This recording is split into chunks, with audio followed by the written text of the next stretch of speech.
आर्थिक भूगोल पृथ्वी तल पर मानव की आर्थिक क्रियाओं की क्षेत्रीय भिन्नताओं, उनकी विशेषताओं, उनके स्थानिक वितरणों अर्थात उनकी अवस्थितियों तथा उनके संबंधों का अध्ययन है। इसमें आर्थिक वितरण के प्रतिरूपों का तथा उनके कारकों और प्रक्रमों का अध्ययन होता है। मानव की आर्थिक क्रियाएं संसाधनों के उपयोग से और धन से उत्पादन, विनिमय तथा उपभोग से संबंधित होती हैं। आर्थिक भूगोल के पर्यायवाची शब्द अंग्रेजी भाषा में आर्थिक भूगोल को भू अर्थ विज्ञान या जियोनोमिक्स भी कहते हैं। ये तीनों पद समान अर्थ वाले हैं।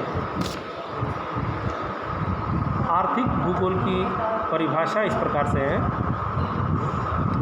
आर्थिक भूगोल की प्रकृति को समझने के लिए विद्वानों द्वारा प्रस्तुत की गई प्रमुख परिभाषाएं निम्न प्रकार से हैं।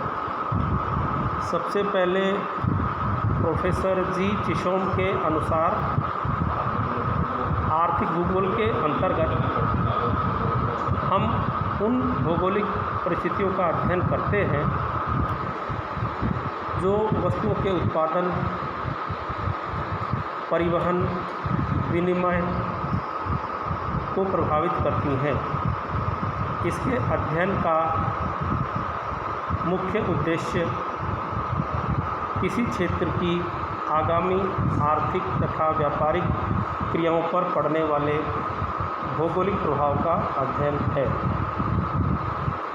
इसी प्रकार से प्रोफेसर ग्रिगोर के अनुसार आर्थिक भूगोल में हम इस बात का अध्ययन करते हैं कि मानव अपनी प्राकृतिक परिस्थितियों की भिन्नता के साथ विभिन्न स्थानों पर किस प्रकार संतुलन करता है।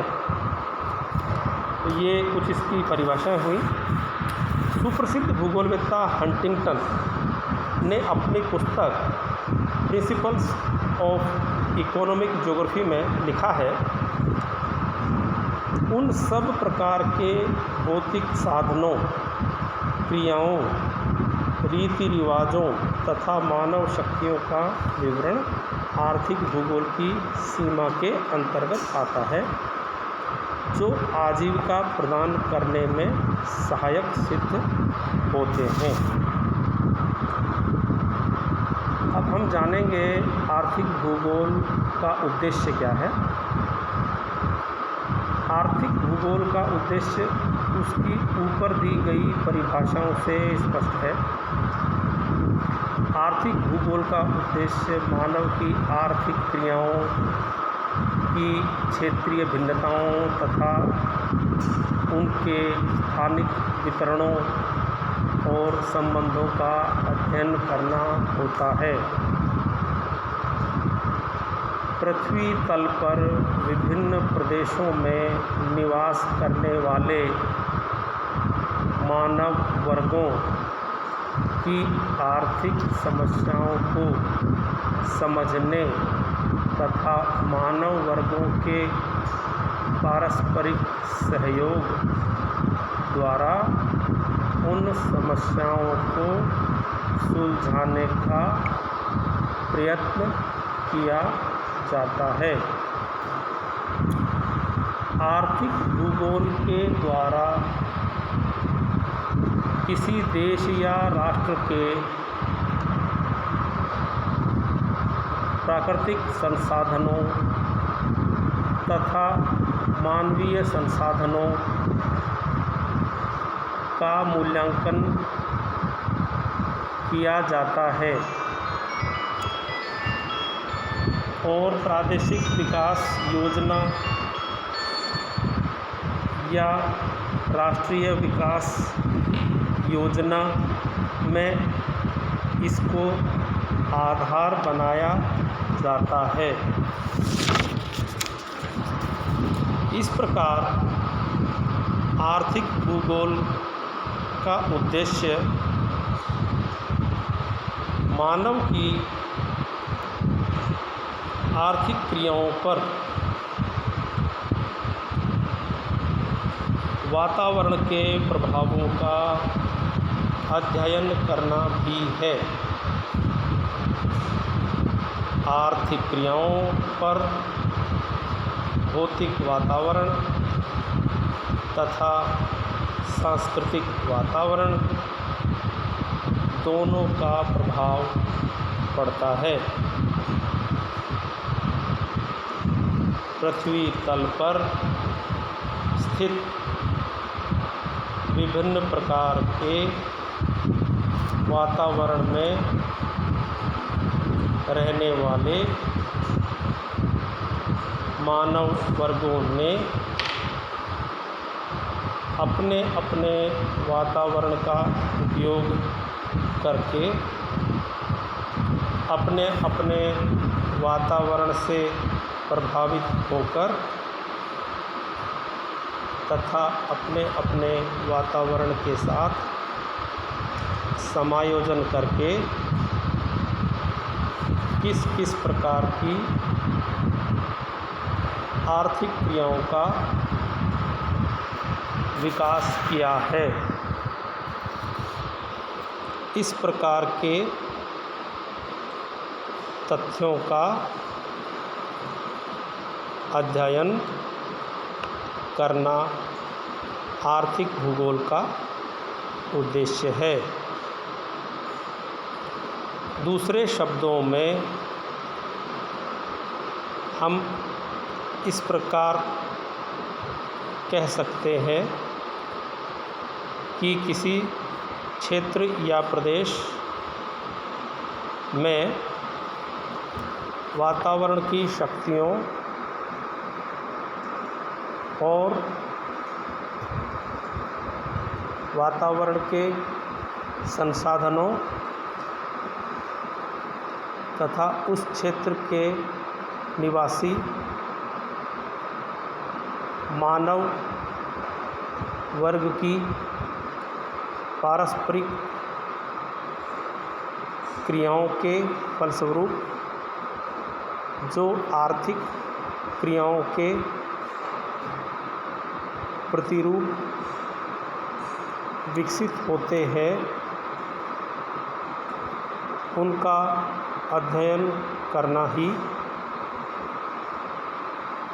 आर्थिक भूगोल का उद्देश्य है। इस अध्ययन के उद्देश्य में ये बिंदु भी शामिल होने चाहिए। वर्तमान में क्या क्या समस्याएं उपस्थित हैं, इन समस्याओं का निवारण किस प्रकार संभव है, भविष्य में कौन कौन सी समस्याएं उपस्थित हो सकती हैं, उनको कैसे रोका जा सकता है, संसाधन जो नष्ट हो रहे हैं या जो समय के साथ नष्ट होते जाएंगे, उनके स्थान पर मानवीय आवश्यकता की आपूर्ति का विकल्प क्या है। हानिकारक संसाधनों का हानि रहित विकल्प ढूंढना ताकि पर्यावरण शुद्ध रहे तथा संसाधन उपयोग का प्रतिरूप सरलतम एवं सर्वसुलभ के उद्देश्य के निहितार्थ होना चाहिए।